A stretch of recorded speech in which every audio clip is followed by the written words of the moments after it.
Hi guys, my name's Tony. Welcome to the first episode of Trim My Reg. Today we're going to be showing the re-trimming of an E30 M3 coupe interior in mid-grey leather, right down from the ground upwards, incorporating the M3 stripes in the leather front and back and the M3 colours in the stitching. If you want to re-trim your own car, then stay tuned. So here we have an E30 M3 backseat base in its naked form. Sorry to embarrass anyone out there. These back seats are quite rare, or very rare shall I say. Identical size to the E30 coupe backseat base and backseat back. E30 coupe is 1300mm wide. This M3 coupe, exactly the same dimensions. Only difference is it's for a more sporty car, seats two people, so has the built-up bolsters on the offside, near side, and the large centre bolster, and has the built-up knee supports, just as the front Recaro sport seats have also, just like in the E30 convertible. Although the E30 convertible is 850mm wide. Oh, I've had so many questions over the years. Can an E30 coupe back seat fit in a convertible? Can an E30 convertible seat fit in a coupe? They can, but they won't fit properly. So in the recesses of these foam bases, there are metal rods that have been inserted while the seat was moulded. These are the anchor positions for the new covers to be secured to the seat.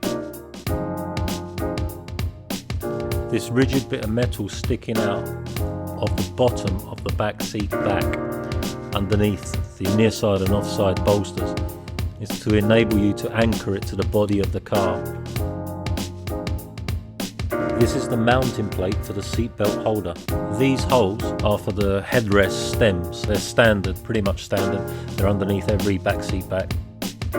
These are the positions for the headrest bracket kits, which are underneath all E30 backseat backs, enabling you to add headrests if you want them. Here we have a standard E30 backseat base in cloth. I'm going to demonstrate stripping this down as the M3 ones were stripped down earlier. Basically the same process, all held on by hog rings. All I'm doing here is removing the hog rings using standard electrical heavy duty clippers. They're quite sharp and they enable me to grab the hog rings. So we just take the cover off and then I remove any rods that are in the cover.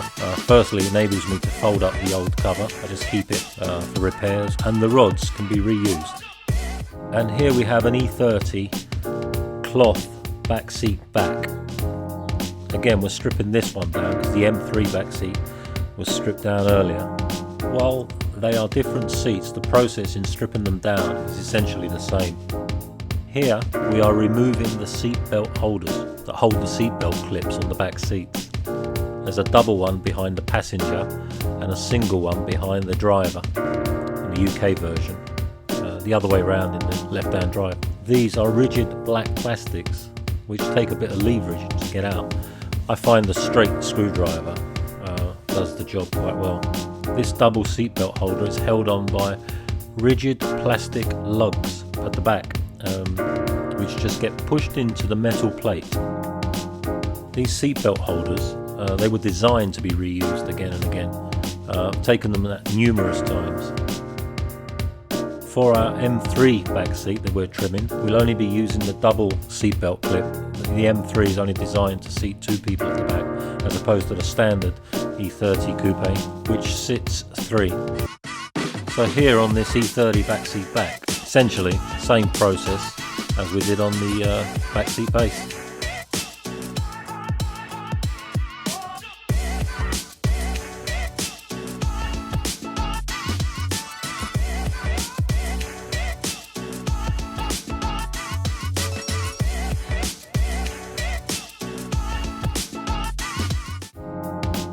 Here, we're stripping down a headrest. All we need is a straight screwdriver and a pair of clippers.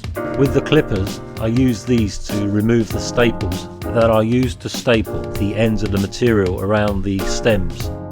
With a straight screwdriver, we just lever out the black plastic strips that are usually hot glued to the cloth. On the leather version, those same strips, they're usually stitched. And here we have a stripped down headrest, basically just like the backseat base, backseat back, an injection molded piece of foam.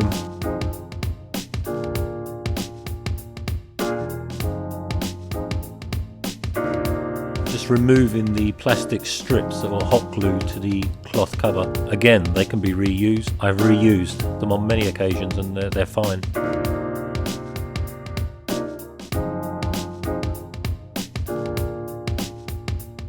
These black strips, they have an edge to them, and once glued to the new cover, it enables us to insert them into the headrest mount.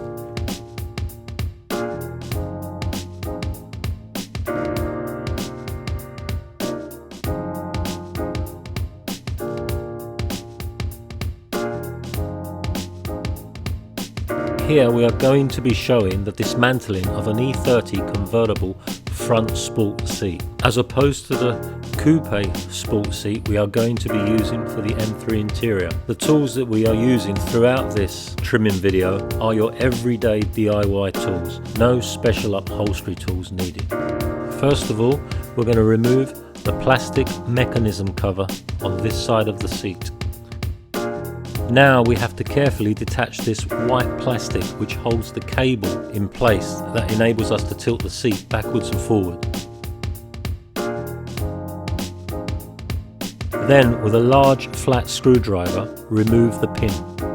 We need to remove the circlip, basically keeps the mechanism in place. With this, I use 2 sharp screwdrivers and just carefully ease it apart so it doesn't spring all over the place. Then we need to remove the seatbelt stalk, which is held on by a 17mm bolt. This bolt also serves to hold the mechanism to the base frame. Discoloured seatbelt stalks can still be replaced by new dead stock. Before we take the backboard off, we need to remove the handles that tilt the seats forward. So with a straight screwdriver, just lever out the handle and the lever surround.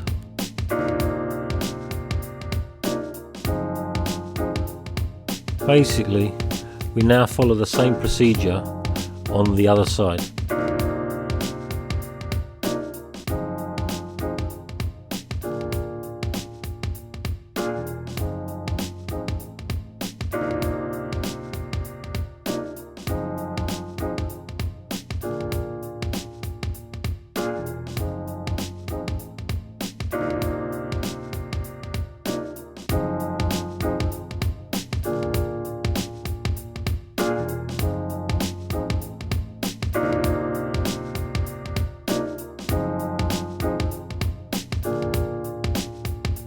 When you have completed all these steps, simply remove the 2 screws from the backboard.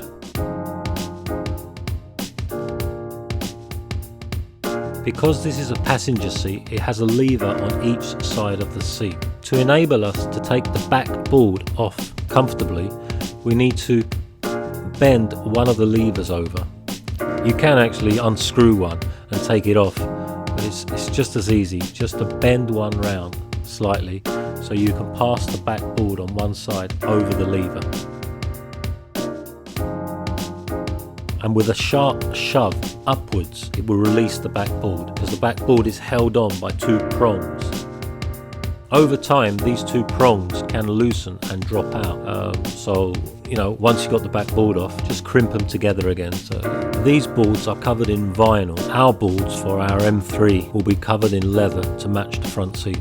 Okay, now that we've removed the cable, the pin and the circlip from each side, the only things left holding the front seat back to the base are the 2 screws that we need to remove now. Once removed, we can just ease off front seat back from the base.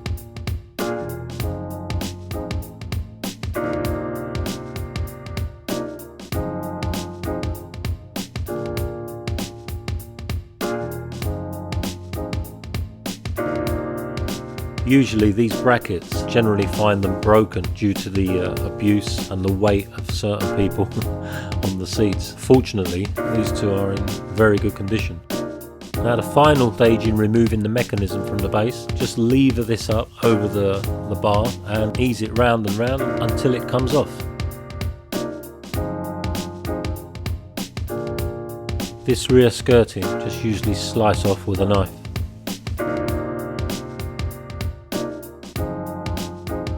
Follow the same steps to remove the mechanism from the opposite side. Remove the knee support roll handle.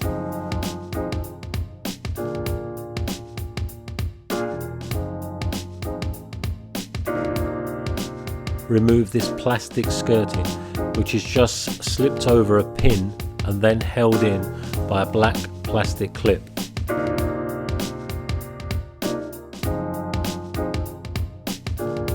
Now, while the seat is in this position and we can see the underneath, take this opportunity in removing the circlip and the pin from the knee roll.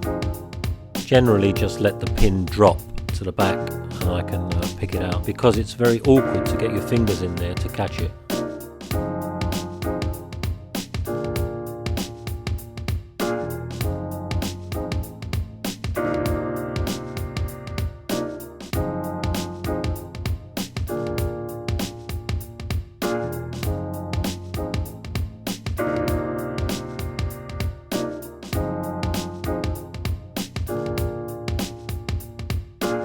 Okay, now to remove the runners from the base. Again, as this seat's in this position, simply raise one runner up by putting it onto a screwdriver.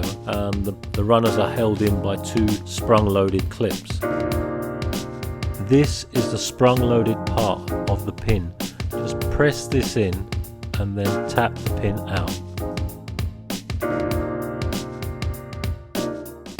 Repeat the exact same procedure on the other side.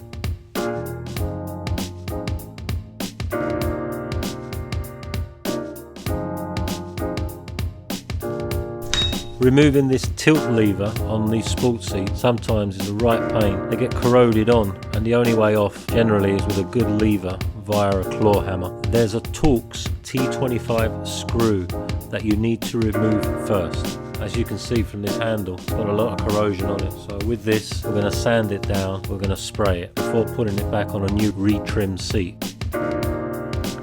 Now with the seat upside down, grab your clippers, search for any hog rings you can visibly see, grab them and twist them round to enable us to release the seat swab.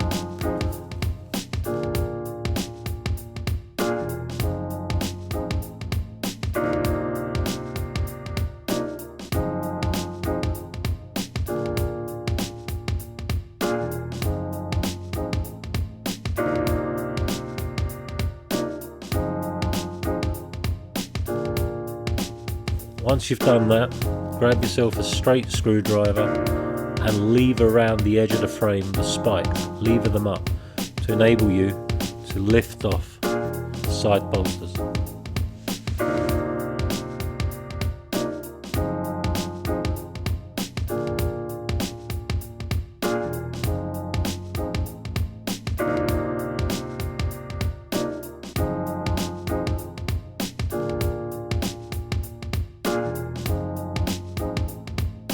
Now slide the knee roll out to release the front seat base swab. It's generally held in by these white plastics that are very good condition for their age. Sometimes they break. They're designed to just slide in and out. Now that you've released the knee roll, you can just pull the frame away from the swab.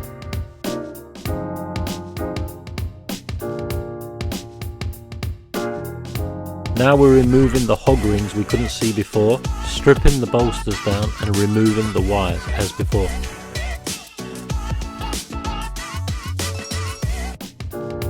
This is the front seat base stripped down now. Bolsters very nice and tidy.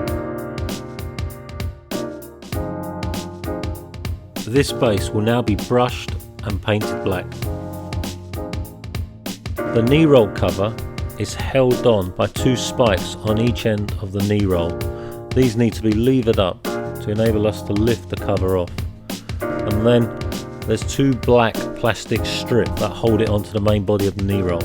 You release these and then you can take the knee roll out. Here's the knee roll, very good condition for its age. Slight bit of rust at the bottom, but this is acceptable. Seats always get some water spilt on them and rust builds up. Bit of brushing down, this is as good as new. And here's the knee roll foam, nearly 20 or 30 years old, built to last. As long as the cover wasn't split at all, the foam stays undamaged, can be reused again and again. remove the cover, we need to pull out these staples. Some people just rip them right out, or you can take them out individually. I prefer to take them out individually.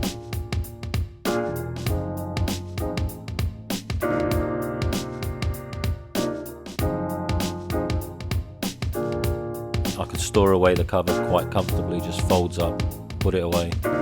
You don't have staples scratching or tearing into things. Also looks after the cover if you'd like to use it later on as a template to make your new cover, but I prefer to take them out.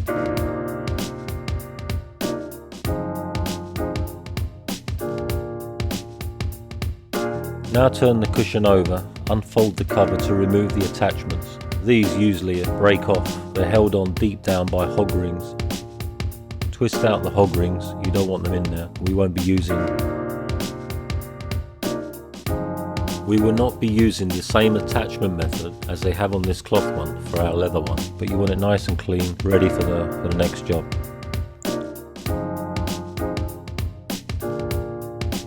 These foams, they might not look appealing to the eye, but they are perfectly reusable.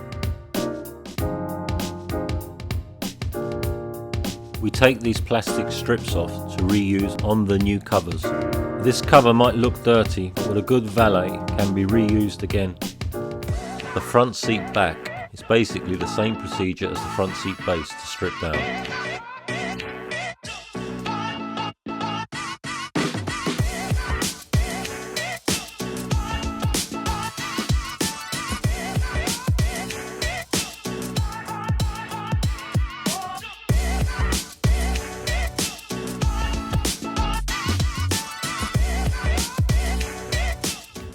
The only difference with the front seat back swap is we take the headrest grommets out for our new cover. There's a male and a female part that's simply pushed together. So now you should have a completely stripped down set of seats. So that's it for this video. In our next video we'll be showing you how to mark out and cut out the leather ready for stitching. So if you have enjoyed this video, please subscribe for more content.